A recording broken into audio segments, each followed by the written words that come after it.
We're going to talk about the New York Mets. The Mets that lost a wildcard spot to the Reds. All they had to do was win the last game of the regular season against the Marlins. Now, we could just take the angle of bashing on Juan Soto and how he wasn't exactly what we expected this year, but I feel like everyone's going to do that. I think to the average baseball enjoyer, they don't know the full scope of the past 25 years of this team.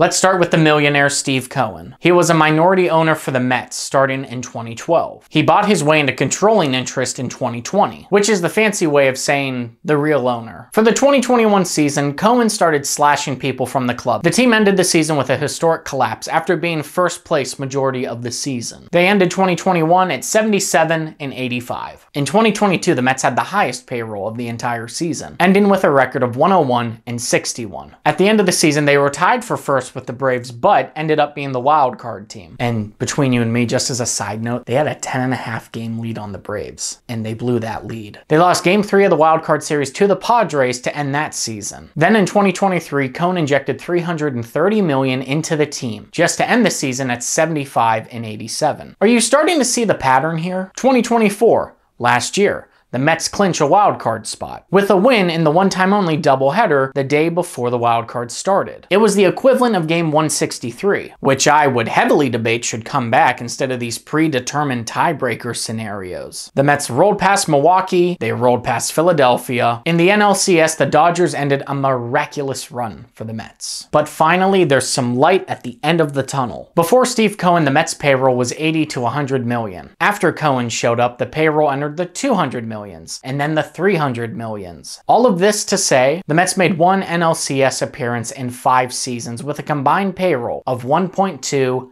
billion.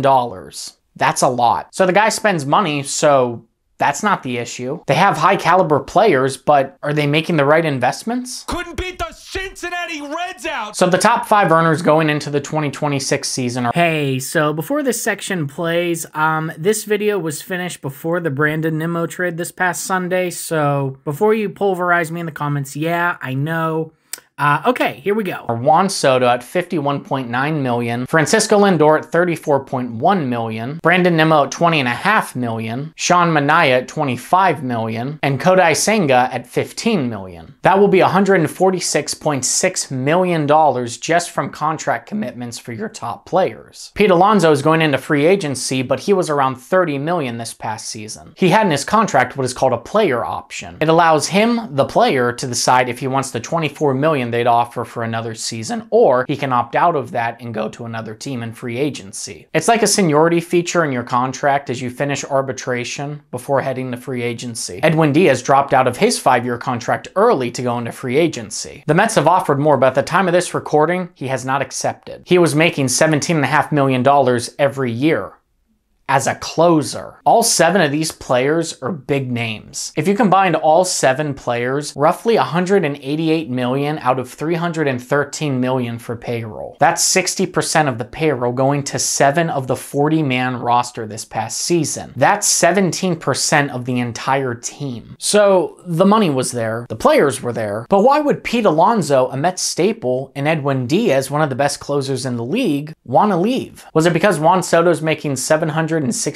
million in 15 years? Is it because the Mets roller coaster every other season? Was it because Bernie Madoff was connected to the Mets funding for a period of time?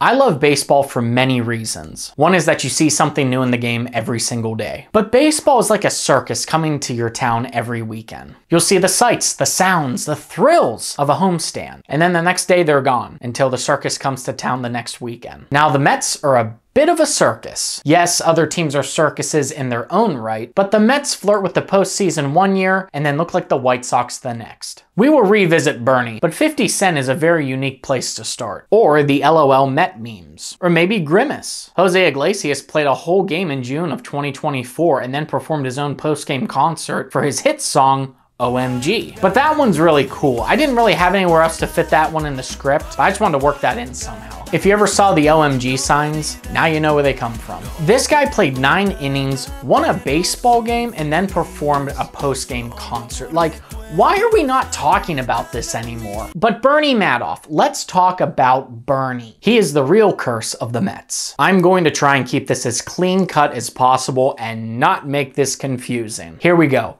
Bernie Madoff was a very well-respected financier. He ran the largest Ponzi scheme ever by promising consistent returns on investments made by the wealthy. The catch was they put all the money in one bank account, never invested it, and then pulled that money out of that account to pay back other people. The reason he got in trouble wasn't because he just worked with the wealthy and sport figures, he was working with the everyday common people.